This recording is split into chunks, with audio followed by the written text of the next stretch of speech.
بسم اللہ الرحمن الرحیم۔ ڈسکور اوریجنل کے معزز ناظرین، السلام علیکم۔ اب کس نمبر 451 ملاحظہ فرمائیں۔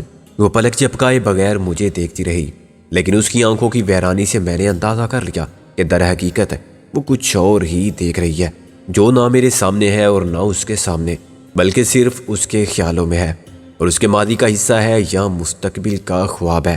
پھر اس نے جذبات سے عاری لہجے میں کہا، کون دیکھتا ہے یہ داغ؟ ان سے گہرے تو دل کے داغ ہیں۔ پھر اچانک اس نے اپنی بات پر ہنسنا ضروری سمجھا، لیکن یہ ہنسی مصنوعی تھی، جیسے کوئی دیوار کی بد نمائی کو چھپانے کے لیے اس پر خوبصورت رنگوں والا ریشمی پردہ ڈال دے۔ وہ ایک دم پلٹ کر اندر غائب ہو گئی کہ کہیں ہم اس سے کچھ پوچھ نہ لیں، یہ کہ اب کتنی جگہ ہے تمہارے دل داغ دار میں، اور جو داغ دل کے ہیں کس کی عطا ہے چارہ گرو۔ ایک دکھی عورت ایسے ہی کسی کا دکھ بانٹنے کو ترسی ہے، غالب نے کہا، اور لوگ اتنے خود غرض اور بے رحم ہیں کہ اپنے دکھ میں بھی کسی کو شریک نہیں کرتے، جیسے کہ تم۔ میں نے کہا، ہم کب چاہیں گے کہ وہ ہمارے دکھوں میں شامل ہو؟ سکھ سے تو ہمارے دل کا دامن بھی خالی ہے، ہم سکھ کے خواب تو رکھتے ہیں، کیا اس کے پاس خواب بھی نہیں ہے؟ غالب نے کہا، کیا پتہ اس کے دل میں ٹوٹے ہوئے خوابوں ہی کے داغ ہوں۔ میں نے کہا، پھر وہ کیوں ایسے اعتماد کر لیتی ہے ہر اجنبی پر، جیسے کہ ہم؟ کیا اسے خوف نہیں محسوس ہوتا کہ چہرہ بدل کے پھرنے والے لوگ بے اعتماد ہوتے ہیں؟ غالب اب باقاعدہ قنوطی ہو رہا تھا۔ یہ سب تقدیر کی پلاننگ ہے۔ میں نے صوفے پر نیم دراز ہو کے سگریٹ نکالی، ورنہ ہم کیا اس سے ملنے کے لیے بمبئی آئے تھے؟ لیکن میں نے یہ طے کیا ہے کہ ہم یہاں لوٹ کر نہیں آئیں گے۔ یہ تو بڑی خود غرضی ہوگی اگر ہم اس کے لیے کچھ نہ کر سکے۔ اس پر کوئی مصیبت آئی تو ہماری وجہ سے آئے گی، یہ تو میں نے بھی سوچا تھا۔ میں نے سگریٹ کو انگلیوں میں گھماتے ہوئے کہا، مگر مرزا، ہمارے اس کے ساتھ تعلق بھی تو کسی طرح کم خطرناک نہیں۔ للی کے آ جانے سے ہماری بات ادھوری رہ گئی۔ اس نے چہرہ دھو کے صاف کر لیا تھا اور بالوں کو برش کر لیا تھا، لیکن کسی قسم کا میک اپ نہیں کیا تھا۔ اس کے باوجود للی کا چہرہ اجلا اور نکھرا ہوا سا لگتا تھا۔ اس نے چائے کی ٹرے سینٹر ٹیبل پر رکھ دی۔ کس سوچ میں گم ہو؟ وہ مجھے دیکھ کر مسکرائی۔ سوچ رہا تھا کہ سگریٹ کو جلاؤں یا نہ جلاؤں۔ میں نے کہا، بیک وقت اتنے بے تکلف بھی ہو اور پر تکلف بھی، اجازت لوگے مجھ سے؟ وہ بولی، اجازت تو دو گی تم، مجھے کچھ عجیب سا لگتا ہے۔ اس صاف ستھرے ماحول میں دھوئیں اور تمباکو کی بو شامل کرنا ایسا ہی ہوگا جیسے بے داغ چادر میں ان جوتوں سمیت چڑھ جاؤں۔ میں نے کہا۔ اس نے کہا، اچھا تم چائے بناؤ، سگریٹ میں جلاتی ہوں، اور ایک سائڈ ٹیبل پر سے نازک نفیس اور سنہرے رنگ کا سگریٹ کیس اٹھا لیا۔ یہ لیڈیز سگریٹ ہے، اگر تم پینا چاہو تو۔ اس نے ویسے ہی لائٹر سے اپنی سگریٹ جلا لی۔ غالب چائے بنانے لگا۔ میں نے لائٹر اٹھا کے تعریفی انداز میں دیکھا اور اپنی سگریٹ سلگا کے کہا، تم نے مجھے احساس جرم سے بچا لیا۔ اچھا، کمال ہے۔ وہ بولی، دن میں کتنی بار احساس جرم میں مبتلا ہوتے ہو تم؟ زندگی میں تو ہر قدم پر کچھ نہ کچھ ہو جاتا ہے۔ ایسا کون ہے جو کوئی غلطی نہ کرے، گناہ نہ کرے اور جرم نہ کرے؟ ایسے تو شاید زمین پر چلنا بھی گناہ ہو کہ پیروں کے نیچے کوئی چیونٹی بے گناہ مر جائے، سانس لینا بھی سزا ہو۔ مس لیلی، یہ بہت مشکل کام ہے، یہ فیصلہ کرنا کہ کون مجرم ہے اور کون گناہ گار۔ میں نے کہا، اور ایسا کرنا بھی نہیں چاہیے، صرف اللہ ہی وہ منصف ہو سکتا ہے، انسان نہیں۔ مجھے یہ بتاؤ کہ تم نے وہ سب کیوں کیا جو بالکل ضروری نہیں تھا؟ جب تم نے سمجھ لیا تھا کہ ہمارے چہرے نکلی ہیں، یہ دیکھ لیا تھا کہ ہمارے پیچھے بدماش رہتے ہیں، تمہارا بہت نقصان بھی کر دیا ہم نے، تو پھر تم نے ہمیں پولیس کے حوالے کیوں نہیں کیا؟ تمہیں یہ خیال کیوں نہیں آیا کہ ہم دھوکے باز، جال ساز، جیل سے بھاگے ہوئے قیدی کچھ بھی ہو سکتے ہیں؟ پہلے مجھے خیال آیا تھا، مگر بعد میں بدل گیا۔ پھر کیا ضرورت تھی ہمیں یہاں لانے کی، اتنی ہمدردی کے اور مہمان نوازی کے مظاہرے کی؟ کیا میں نے کوئی غلطی کی تم کو بے ضرر جان کے اور تم پر بھروسہ کر کے؟ وہ برا مان کے بولی، ہاں بہت سخت غلطی کی، تم پر مصیبت بھی آ سکتی ہے کوئی ہماری وجہ سے۔ میں نے کہا، یہ بتاؤ وہ گاڑی تمہارے نام پر رجسٹر ہے، اسی پتے پر؟ اس نے کچھ سوچ کے کہا، نام نہیں، اس پر ابھی تک وہی نام چل رہا ہے جو اب کہیں نہیں سوائے اس جگہ کے۔ وہ اپنے دل پر انگلی رکھ کے بولی، اور ایک سنگ مرمر کے ٹکڑے کے جو ایک قبر کے سرانے نصب ہے، یہ دل بھی ایک پتھر ہے، وہ کتبہ بھی، اور نام ابھی تک فیروز کا ہے۔ آئی ایم سوری، میں نے کچھ دیر بعد کہا، مجھے مجبوراً یہ سوال کرنا پڑا تھا، کیا وہ شوہر تھا تمہارا؟ لیلی نے اقرار میں سر ہلایا۔ گاڑی اسی نے خریدی تھی میرے لیے، یوں سی اتنا خیال تھا اسے میرا، اور اب بھی ہے۔ وہ عجیب طرح سے ہنسی، آج بھی اسی کے نام کی وجہ سے محفوظ ہوں۔ وہ اگر کار کی رجسٹریشن دیکھ کے میرا سراغ لگانے کی کوشش کریں گے تو ان کو مایوسی ہوگی۔ وہ پتہ بھی ابھی تک کاغذات میں چل رہا ہے۔ تمہاری اس کار سے ایک جذباتی وابستگی ہے۔ میں نے کہا اگر میں یہ کہوں کہ اسے بھول جاؤ تو تمہارے لیے مشکل ہوگا۔ مشکل تو ہوگا، اس نے غالب سے چائے کا کپ لے کر کہا، مگر ناممکن نہیں۔ میں نے کہا ناممکن کچھ ہوتا تو میں فیروز کے بغیر زندہ کیسے رہتی؟ آخر اسے بھی تو بھلا ہی دیا میں نے۔ اب ایسے ہی اس کا ذکر آ جاتا ہے کبھی تو اس سے کیا فرق پڑتا ہے؟ زندگی تو گزر ہی رہی ہے۔ تم چائے پیو اور یہ بسکٹ لو۔ اس وقت یہی تھے۔ میں سخت جذباتی مخمسے میں گرفتار ہو گیا تھا، لیکن للی کے رویے نے مجھے حوصلہ دیا۔ مس للی، تم کو یہ صدمہ بھی برداشت کرنا ہوگا۔ سمجھ لو کہ تمہارے شور کی ایک عزیز نشانی تھی، آج وہ بھی کھو گئی۔ قصوروار خم ہے، صرف سوری کہنے سے زیادہ شرمندگی ہوگی۔ پھر کیا کہو گے؟ وہ مسکرائی۔ ہمارا دل رکھنے کے لیے جو میں کہوں گا مانو گی؟ میں نے کہا صاف بات یہ ہے مس للی کہ تمہارے اور ہمارے درمیان ابھی تک کوئی جذباتی رشتہ ہے ہی نہیں۔ میں سمجھتا ہوں کہ ہماری وجہ سے تم کو بہت نقصان ہوا اور شاید آئندہ بھی ہو، اس لیے میں کچھ کرنا چاہتا ہوں تمہیں مزید نقصانات سے بچانے کے لیے۔ اگر تم نے انکار کیا تو میرے دل پر ایک بوجھ ہمیشہ رہے گا، پھر میرے لیے لوٹ کر آنا بالکل ناممکن ہو جائے گا۔ تم کیا کرنا چاہتے ہو؟ یہ بہت اچھی بات ہے مس للی کہ تم حقیقت پسند بھی ہو۔ کوئی بھی چیز ہمیشہ ساتھ نہیں دیتی۔ اس کار کو تم کب تک ساتھ رکھ سکتی تھی؟ وہ اتنی پرانی ہو گئی تھی کہ 2-4 سال میں جواب دے جاتی۔ اس کے بعد تم اسے اپنے ذاتی میوزیم میں سنبھال کے تو رکھ نہیں سکتی تھی۔ وہ نیچے گلی میں کھڑی رہتی، اسکریپ ہو جاتی۔ تم نے کبھی گاڑیوں کو مرتے دیکھا ہے؟ آہستہ آہستہ ٹی بی کے لا علاج مریض کی طرح، ایسے ہی وہ بھی مر جاتی۔ اس کی لاش بھی تمہارے دروازے پر رکھی رہتی تو کتنے دن؟ بلاخر لوگ اعتراض کرنے لگتے کہ اسے ہٹاؤ، گلی تنگ ہے اور ہمارا راستہ روک رہی ہے۔ تمہارے مرحوم شور کی یہ نشانی کباڑی اسے لے جاتے یا پھر کارپوریشن والے۔ ہم سب کے لیے اپنے گزرے ہوئے وقت کی سب نشانیوں کو سمیٹ کر رکھنا ممکن ہی نہیں، کیونکہ ہم آگے چلنے پر مجبور ہیں۔ تم مجھے سنگ دل کہو یا شفاق، مگر میں وہی کہوں گا جو مجھے کہنا چاہیے۔ اس گاڑی کو بھول جاؤ۔ وہ کچھ دیر خاموشی سے سگریٹ کے کچ لگاتی رہی۔ ہاں، ایک نہ ایک دن تو یہ ہونا ہی تھا۔ خود مجھے کئی بار خیال آیا کہ اس گاڑی کو اب بدل دینا چاہیے۔ جو لوگ مذاق نہیں اڑاتے وہ محض میرا دل رکھتے ہیں، ورنہ اس کے کتنے نام رکھے دوسروں نے یہ مجھے معلوم ہے۔ لیکن اس کار کا کیا بنے گا؟ میں نے کہا کچھ نہیں، وہ وہاں لاوارث کھڑی رہے گی۔ جو لاوارث لوگ وہاں سوتے ہیں انہی میں سے کچھ کا بھلا ہو جائے گا۔ ایک ایک کر کے وہ اس کے ٹائر اور کار آمد پرزے نکالتے جائیں گے اور بیچ کر کھاتے جائیں گے۔ کوئی اس کی سیٹ نکال لے گا اپنا تکیہ بنانے کے لیے، یا ممکن ہے کوئی اس میں رہنے لگے۔ تم ایک حوصلہ مند عورت ہو، جینا چاہتی ہو اور جینا جانتی ہو۔ تم دوسری کار میں آتی جاتی رہو گی اور زندگی پہلے کی طرح گزرتی جائے گی۔ وہ ہنسی۔ میں نے تم کو بتا دیا تھا کہ میں دوسری کار ابھی نہیں لے سکتی، کیا تم نے اس پر یقین نہیں کیا تھا؟ میں نے کہا دوسری کار ہم لائیں گے تمہارے لیے، وہ ایک دم برہم ہوگی۔ تم کیوں لاؤ گے؟ تم کو کیا حق پہنچتا ہے؟ حق پہنچتا ہے اس لیے کہ ہماری وجہ سے تمہاری کار گئی۔ حق تو تم کو بھی پہنچتا ہے کہ ہم سے نقصانات کی تلافی کا مطالبہ کرو۔ تم دھمکی دے سکتی ہو اور زبردستی بھی کر سکتی ہو، مگر نہ تم نے ایسا کیا اور نہ ہم ایسے ہیں کہ زبردستی کوئی ہم سے کچھ وصول کر سکے۔ تمہارے رویے ہی نے ہمارے دل میں یہ احساس پیدا کیا ہے کہ اس نقصان کو پورا کرنا ہمارا اخلاقی حق ہے۔ اس کار کے بدلے تم کو دوسری کار ضرور ملے گی۔ کون سی؟ وہ تمسخر آمیز لہجے میں بولی۔ بالکل نئی مرسیڈیز۔ میں نے کہا اگر ہم ڈاکو یا اسمگلر ہوتے تو ضرور ایسا ہی تحفہ دیتے تم کو، لیکن ہم تم کو بے عزت نہیں کر سکتے۔ میں کسی اجنبی سے تحفہ قبول نہیں کر سکتی، یہ بھی بے عزتی ہے میری۔ اب ہم اجنبی نہیں رہے، غالب نے کہا، اور یہ تحفہ نہیں تلافی ہے۔ تم کو ویسی ہی کار ملے گی، بالکل نئی شاید نہ ہو، مگر اچھی سے اچھی لانے کی کوشش کریں گے ہم۔ پھر یہ تلافی تو نہ ہوئی، تم کو زیادہ سے زیادہ وہ قیمت لگانی چاہیے جو مجھے مل سکتی تھی، للی نے کہا۔ اس میں اپنی پریشانی کا معاوضہ بھی شامل کرو، میں نے کہا۔ اس کے ذمہ دار بھی ہم ہی تھے۔ پھر جو مدد تم نے کی اور آئندہ کرو گی اس کا ہماری طرف سے کوئی صلہ نذرانہ انعام کچھ تو ہوگا، بس اسی سے ایک تقریباً نئی گاڑی آ جائے گی۔ وہ ہنس پڑی۔ تم بہت چالاک آدمی ہو، لیکن مسٹر چالاک، میں نے کسی صلے یا انعام کی خاطر تمہاری مدد نہیں کی تھی۔ مجھے معلوم ہے شاید میں نے غلط لفظ استعمال کیے۔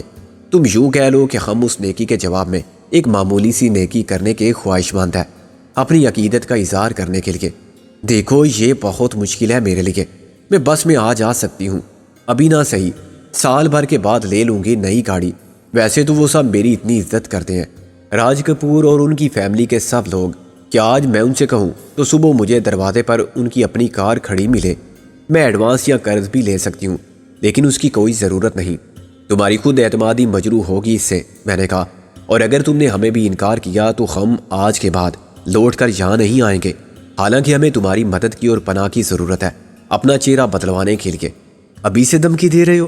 ظاہر ہے جب تم انکار کرو گی تو تعلق خود ہی ختم ہو جائے گا، غالب نے کہا، ورنہ تم ہمارے جذبات کی قدر کرو گی تو پھر ہم ضرور آئیں گے اور تم ہمارا اصل چہرہ بھی دیکھو گی۔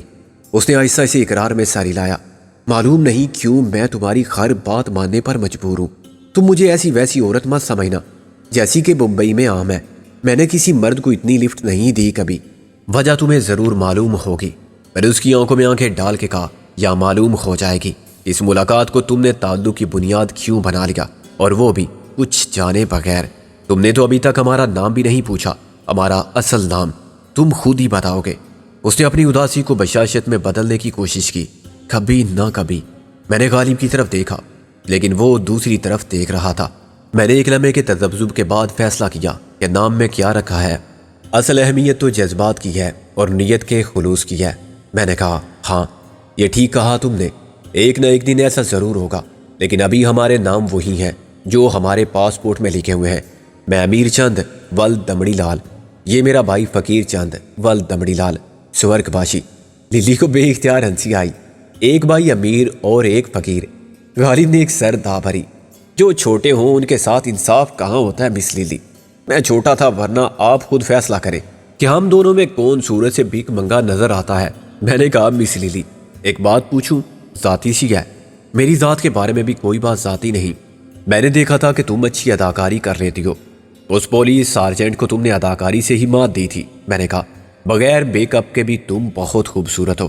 یہ تم تیسری بار مجھے خوبصورت کہہ رہے ہو۔ اس نے ہنس کے کہا، کیا بات ہے، میرے چکر میں تو نہیں پڑ گئے ہو؟ اس کی بے باکی میں بھی بڑی معصومیت تھی۔ میں نے کہا، ضرور پڑ جاتا اگر پہلے ملا ہوتا۔ اب اگلے جنم میں دیکھوں گا۔ گویا شادی کر چکے ہو، کیا وہ بھی خوبصورت ہے؟ مجھ سے بھی زیادہ؟ للی نے کہا، شاید مجھے تو لگتی ہے، کسی اور کو نہ لگے تو قصور میرا نہیں۔ میں نے کہا، بچے کتنے ہیں؟ پتہ نہیں۔ میں نے افسردہ شکل بنا کے کہا۔ وہ بولی، پتہ نہیں سے کیا مطلب؟ مطلب یہ کہ جب ہوں گے تب ہی پتہ چلے گا نا۔ مقدر میں کتنے ہیں؟ یہ اس نے کسی جوتشی سے بھی نہیں پوچھا۔ غالب نے جواب دیا۔ تم نے اس سوال کا جواب گول کر دیا۔ تم نے اداکارہ بننا کیوں منظور نہیں کیا جبکہ تمہیں اس کے بہترین مواقع حاصل تھے؟ کون نہیں جانتا کہ راج کپور فیملی سٹار بناتی ہے، اور یہ وہ خواب ہے جو بمبئی آنے والی ہر لڑکی دیکھتی ہے۔ اس خواب کو تعبیر مل جائے تو عزت، شہرت، دولت سب مل جاتا ہے۔ تمہاری دسترس میں تھا یہ سب کچھ۔ میں نے کہا۔ وہ جیسے پھر اپنے خیالوں میں گم ہو گئی۔ ہاں، مگر بعض اوقات اپنے خوابوں سے بھی دستبردار ہونا پڑتا ہے، زیادہ بڑی خوشیوں کے لیے یا کسی اور کی خاطر۔ کم سے کم 3 لڑکیاں ایسی ہیں جن کے لیے میں نے راج سے کہا، راج کپور سے، اور ان میں سے ایک ٹاپ کی ہیروئن ہے آج۔ تم سے نہیں کہا انہوں نے؟ راج کپور نے یا ان کی فیملی نے؟ سب نے کہا، مگر میں نے ہی انکار کیا۔ تمہارا کیا خیال ہے؟ دنیا کی 100% عورتیں اداکارہ بن کے شہرت، عزت اور دولت حاصل کرنا چاہتی ہیں؟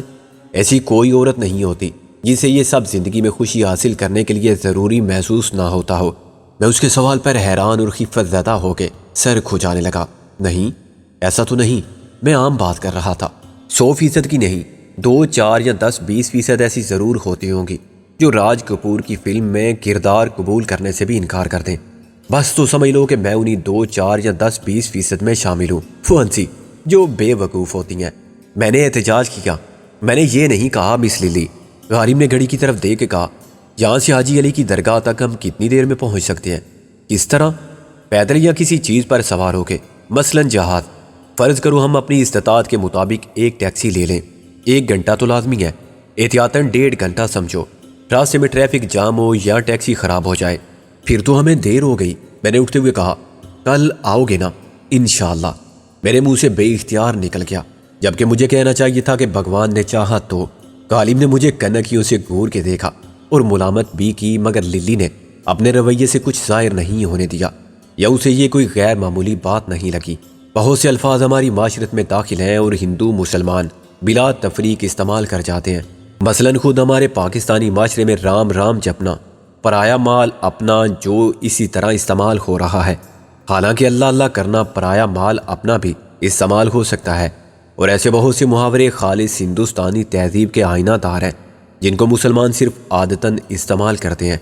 دروازے پر پہنچ کر میں نے کہا، مس لیلی، کیا یہ ہو سکتا ہے کہ تم کچھ عرصہ باہر گزار لو؟ کم سے کم 2-4 دن اس فلیٹ میں نہ رہو؟ میں کہیں بھی رہ سکتی ہوں، لیکن ضرورت کیا ہے اس کی؟ بس ایسے ہی احتیاطاً، میں نے کہا۔ اگر اس عرصے میں کوئی تم کو تلاش کرتا ہوا آیا تو پاس پڑوس سے ضرور معلوم کرے گا اور تمہیں پتہ چل جائے گا۔ اس سے کیا ہوگا؟ 2-4 دن بعد وہ پھر آ جائے گا۔ 2-4 دن بعد کیا ہوتا ہے یہ بعد میں دیکھیں گے۔ ہم بھی اتنے بے وقوف تو نہیں ہیں مس لیلی۔ ہم معلوم کریں گے کہ کون آیا تھا اور کس نیت سے آیا تھا۔ تم یہ کرو کہ اپنے دونوں ہمسایوں کو ہدایت دے جاؤ کہ جو بھی تمہیں پوچھتا ہوا آئے اس کا نام ضرور پوچھ لیں، اور پیغام ہو تو نوٹ کر لیں۔ ان سے میں کیا کہوں کہ کہاں جا رہی ہوں؟ کمال ہے بھائی، کچھ بھی کہہ دو۔ کام زیادہ ہے یا لوکیشن پر جانا ہے؟ جانا تو پڑتا ہوگا تمہیں کبھی نہ کبھی۔ اس نے نفی میں سر ہلایا۔ میں نہیں گئی کبھی، مگر خیر میں کہہ دوں گی۔ یہ بھی کہہ دینا کہ تمہارا ایک اہم پیغام آئے گا یا کوئی اہم ملاقاتی آئے گا، اس لیے نام وغیرہ نوٹ کر کے رکھیں۔ اس کا فائدہ یہ ہوگا کہ واپس آنے کے بعد تم تصدیق کر سکو گی۔ میں نے کہا، یعنی کوئی مجھے قتل کرنے کی نیت سے آیا ہوگا تو اس سے پوچھ سکوں گی کہ کیا آپ تشریف لائے تھے؟ یہ مذاق کی بات نہیں ہے، میں نے سخت لہجے میں کہا۔ جو غلط نیت سے آئے گا وہ اپنا اصل نام بتا کے نہیں جائے گا۔ کسی بھی اجنبی نام سے تم کو اندازہ ہو جائے گا کہ اس کے آنے کا کیا مقصد ہوگا، لیکن یہ بھی ممکن ہے کہ وہ تمہارے کسی شناسا کا نام بتا جائے۔ جو آئے ہوں گے وہ تو کہہ دیں گے کہ ہاں ہم آئے تھے، لیکن جو کوئی نہیں آیا ہوگا وہ انکار کر دے گا، اور اس کا مطلب ہوگا کہ دال میں کالا ہے۔ تم تو شرلاک ہومز بھی ہو۔ وہ ہنسی۔ جاؤ، میری فکر مت کرو، یہاں کوئی نہیں آئے گا مس لیلی، کم سے کم آج کی رات پلیز۔ اوکے، یہ سب مجھے بہت افسانوی اور فلمی سسپینس لگتا ہے، مگر میں تمہاری بات مان لیتی ہوں۔ وہ بولی، آج رات میں ایک فرینڈ کے گھر گزار لوں گی، صبح وہیں سے اسٹوڈیو چلی جاؤں گی، تم ادھر ہی آ جانا۔ کوئی فون نمبر یہاں یا وہاں رابطے کے لیے؟ کیوں نہیں، میں کارڈ دینا بھول گئی۔ اس نے واپس جا کے ایک دراز میں سے کارڈ نکالا اور مجھے تھما دیا۔ اس پر للی فیروز کے نام کے ساتھ اسٹوڈیو کا اور اس کے فلیٹ کا فون نمبر ہی نہیں، پتہ بھی تھا۔ نیچے اتر جانے کے بعد ہم نے بلڈنگ اور گلی کے نقشے کو ذہن نشین کیا اور سڑک پر آ جانے کے بعد ایک ٹیکسی کو روکا۔ جب ٹیکسی روانہ ہو گئی تو یک لخت صبح سے اب تک کے واقعات میرے ذہن سے محو ہو گئے۔ اس وقت کا تصور اوپر آیا جب حسن دل آرا کی وہی دھج ہوگی اور ان ہاتھوں سے مس ہوں گے یہ ترسے ہوئے خات۔ کیا ایسا ہوگا؟ کیا سچ مچ ایسا ہو جائے گا کہ بلاخر یہ مسافت ہجراں تمام ہوگی اور پھر سفر حیات میں فرقت کا صحرا کبھی نہ آئے گا؟ صرف اس کی رفاقت سے مہکتا راستہ ہوگا اور محبت کے روشن رنگوں والے پھولوں کی راہ میں درد جدائی کے پورا 1000 کانٹے نہ ہوں گے۔ غالب نے اس کے خیال کا عکس یوں منتشر کر دیا جیسے شفاف جھیل میں پڑنے والا پتھر ساکت سطح آب کے ہر عکس کو مٹا دیتا ہے۔ کیا تو نے غور کیا کہ للی نے اس ملاقات کو تعلق کی بنیاد کیوں بنا لیا؟ غالب نے کہا۔ میں چونک پڑا۔ میں نے تو پوچھا تھا اس سے۔ ہاں، مگر اس نے کہا تھا کہ مجھے اس کی وجہ نہیں معلوم۔ میں نے غالب کی طرف دیکھ کے سر ہلایا۔ اور کیا کہتی وہ؟ اس نے جھوٹ بولا تھا۔ غالب نے کہا۔ جھوٹ بولا تھا؟ کیا مطلب؟ مطلب یہ ہے کہ اسے وجہ معلوم تھی، وہ جانتی تھی کہ جو کچھ وہ کر رہی ہے کیوں کر رہی ہے۔ غالب نے کہا۔ اور وہ وجہ نہ ہوتی تو برادر ہم اس وقت ہوتے خوالات میں۔ وہ موقع ملتے ہی ہمیں پولیس کے حوالے کر دیتی کہ معلوم نہیں یہ کون بدماش ہے۔ زبردستی میری کار میں بیٹھ گئے تھے۔ ان کی بدماشوں سے مار پیٹ ہوئی جس میں قتل بھی کر دیا انہوں نے، اور میری گاڑی کا بھی بیڑا غرق کر دیا۔ اسے یہ موقع بھی ملا تھا جب ایک پولیس سارجنٹ آیا تھا اور وہ اس کے ساتھ اکیلی پیچھے گاڑی تک گئی تھی۔ وہاں میں خالی ہاتھ بیٹھا ہوا تھا۔ وہ پولیس کو صرف اتنا کہہ سکتی تھی کہ آفیسر دیکھو، اس آدمی کا چہرہ نکلی ہے۔ باقی سب وہ خود معلوم کر لیتے، مگر اس نے جھوٹ بولا، خود کو خطرے میں ڈالا، اپنا نقصان برداشت کیا اور ہمیں گھر لے گئی۔ آخر کیوں؟ خود اس کا دعویٰ ہے کہ آج تک کوئی مرد اس سے یہ رعایت حاصل نہیں کر سکا، اور میں اس کے دعوے کو غلط نہیں کہتا۔ بلا شبہ وہ ایک مضبوط کردار کی مالک ہے۔ میں حیرت سے غالب کی صورت کو دیکھتا رہا۔ یہ سب مجھے بھی عجیب ضرور لگا تھا، مگر اس کی وجہ کوئی جذباتی وجہ بھی ہو سکتی ہے۔ صحیح فرمایا آپ نے۔ اور یہ جذباتی وجہ کیا تھی؟ یہ للی نے جانتے بوجھتے چھپا لیا۔ غالباً میں اس امکان کو بالکل نظر انداز نہیں کروں گا کہ شاید ابھی وہ خود اس حقیقت سے بے خبر ہو۔ بعض اوقات لاشعور کی راہ میں الجھنوں کا سایہ رہتا ہے چنانچہ شعور میں وہ بات واضح نہیں ہوتی، یہ تو میں سمجھ گیا، لیکن ایسی کون سی وجہ آپ نے معلوم کر لی وہاں بیٹھے بیٹھے؟ میں نے کہا آپ کب سے ایسے صاحب کشف و کرامات ہو گئے؟ وہ تو خیر ہم گناہگار ہو ہی نہیں سکتے، مگر وجہ سامنے تھی، عقل کا اندھا نہ سمجھے تو اور بات ہے۔ آپ کی آنکھوں نے بھی اسے نہیں دیکھا تو میرا کیا قصور ہے؟ غالب نے کہا۔ اس کے بیڈ روم میں سرانے کی طرف ایک تصویر رکھی ہوئی تھی، ڈبل فریم والا سٹینڈ تھا، اور اس میں ایک تصویر تو خود لیلی کی تھی، دوسری تصویر میں آپ مسکرا رہے تھے۔ سبحان اللہ، یہ تو کمال ہو گیا، میں نے کہا۔ یعنی میں للی کا مرحوم شوہر بھی ہوں؟ یہ مجھے بالکل معلوم نہیں تھا۔ ایسے ہی کسی دن اچانک پتہ چلے گا کہ میں آپ کا دادا بھی ہوں یا آپ میرے سسر بھی رہے ہیں کسی پچھلے جنم میں۔ بکواس کی کیا ضرورت ہے؟ صاف مان لے کہ تو نے وہ تصویر نہیں دیکھی جو میں نے دیکھی، جہاں تو بیٹھا ہوا تھا وہاں سے شاید نظر بھی نہیں آتی ہوگی۔ بہرحال میں نے اس پر غور کیا تو یہ وجہ میری سمجھ میں آ گئی۔ مرزا جی آپ اوچھ کے ناخن لیں، میرا یہ چہرہ اصلی نہیں ہے، یہ براؤن بال براؤن داڑھی۔ اس تصویر میں ایک ایسا ہی شخص تھا۔ غالب نے میری بات کاٹ دی، اور میں خاصی یقین کے ساتھ کہہ سکتا ہوں کہ للی کو اس کا احساس تھا۔ ممکن ہے یہ احساس دیر سے ہوا ہو، مگر تھا کچھ ایسا ہی معاملہ کہ تیری صورت میں اسے ایک آشنا چہرہ ملا جس سے اس کی زندگی کی یادیں وابستہ رہی ہیں، اور تو نے دیکھا کہ وہ کتنی جذباتی عورت ہے۔ میں بونچکا رہ گیا۔ یار غالب، اگر ایسا ہی ہوا تو پھر اسے میرا یہی چہرہ عزیز ہونا چاہیے۔ جب یہ چہرہ اپنے اصلی روپ میں سامنے آئے گا تو اس کے جذبات بدل جائیں گے۔ میں شرط لگانے کو تیار ہوں کہ وہ تیرا چہرہ نہیں بدلے گی، غالب نے کہا۔ وہ میرا میک اپ ضرور بدل دے گی، لیکن تیرے اسی میک اپ کو باقی رکھے گی، البتہ کچھ ٹھیک کر دے گی، اور جان بوجھ کے یا بلا ارادہ نقل کو مطابق اصل بنائے گی۔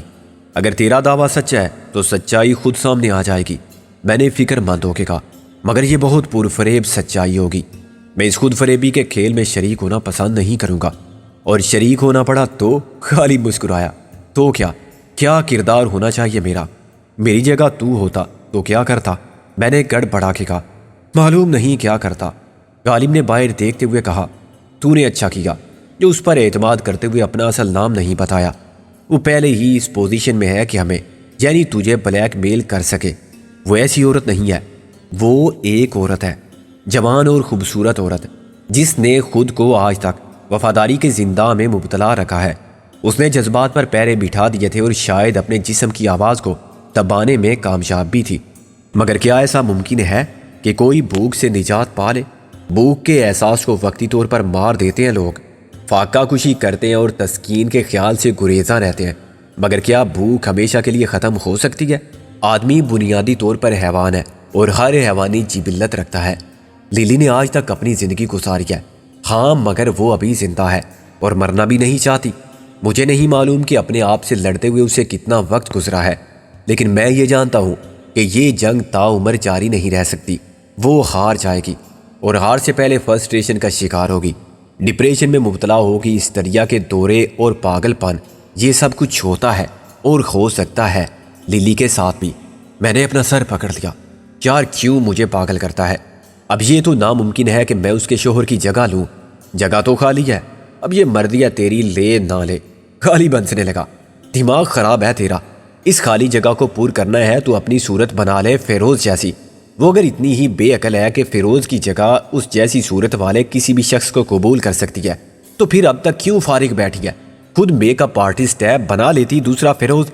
حد ہے حماقت کی، ایسے بھی کوئی دھوکہ دے سکتا ہے خود کو؟ غالب صرف مسکراتا رہا۔ کہتے ہیں جس کو عشق خلل ہے دماغ کا، یہ صرف دماغ کا خلل ہے۔ اول تو میرا خیال ہے کہ یہ تیرے دماغ کا خلل ہے، لیکن تیری بات کو درست مان لیا جائے تو پھر میرے لیے اس کے سوا چارہ نہیں رہتا کہ میں لوٹ کر ہی نہ جاؤں، یا ایک بار جاؤں اور اپنا قرض ادا کروں، گاڑی اس کے سپرد کر کے کہوں کہ بھگوان تمہیں سوکھی رکھے، اب اگلے جنم میں ملیں گے۔ جنم کی تھیوری یعنی آواگون کے فلسفے میں یہ ضمانت نہیں دی گئی کہ جو اس جنم میں جیسا ہے ویسا ہی اگلے جنم میں بھی ہوگا۔ چنانچہ عین ممکن ہے کہ اگلے جنم میں وہ ہو ایک لومڑی اور آپ ہو افریقہ کے گیدڑ، یا لال بیگ تو ہر صورت میں ملاپ مشکل ہوگا۔ ویسے یار آج رات وہ کسی فرینڈ کے پاس رہے گی، فرینڈ سے تو کچھ پتہ نہیں چلتا کہ وہ مذکر ہے یا مؤنث۔ باڑ میں گیا فرینڈ کا سیکھا، میں نے بنا کے کہا، کوئی اور بات کر۔ غالب اس صورتحال سے بہت لطف اندوز ہو رہا تھا، لیکن میں سخت پریشانی میں مبتلا ہو گیا تھا۔ عقل سے تولتا تو غالب کی بات میں 1% کھوٹ دکھائی نہ دیتا تھا۔ اس نے جو نتائج اخذ کیے تھے وہ قطعی اور منطقی تھے اور اس کا تجزیہ 100% درست معلوم ہوتا تھا۔ ٹیکسی رک گئی تو میرے خیالات کی پرواز بھی رک گئی۔ میں نے للی کے خیال کو ذہن سے جھٹک دیا اور حاجی علی کی درگاہ کو جانے والے عقیدت مندوں کے ہجوم میں شامل ہو گیا۔ یہ بڑی عجیب فضا تھی۔ ہر طرف مذہب عقیدے کے لوگ بلا تفریق ایک ہی سمت میں رواں تھے۔ ان میں ہم جیسے نقلی چہرے رکھنے والے بھی تھے جن کے نام بھی اصلی نہیں تھے، اور اگر ایمانداری سے دیکھا جاتا تو ہمارے جذبات بھی وہ نہیں تھے جو دوسرے ہزاروں لوگوں کے تھے۔ ہم حاجی علی کی درگاہ پر نذرانہ عقیدت پیش کرنے کے لیے حاضر نہیں ہوئے تھے۔ شاید اس بھیڑ میں ہم جیسے 2-4 ہی ایسے ہوں گے، چور اور گیرا کٹ، جن کے ظاہر و باطن میں اتنا ہی فرق ہوگا۔ مجھے اس خیال پر شرم آئی۔ درگاہ سمندر کے بیچ میں واقع تھی اور یہ بڑا دلکش نظارہ تھا۔ میں نے درگاہ کی جانب بڑھنے والوں سے الگ ہو کے دیکھا تو میرا دل مایوسی کا شکار ہونے لگا۔ اس ہجوم میں اور اتنے وسیع علاقے میں رابعہ کو میں کیسے تلاش کروں گا؟ شاید یہی غالب سوچ رہا تھا کہ وہ سب کیسے ملیں گے جن کو یہاں پہنچنا تھا۔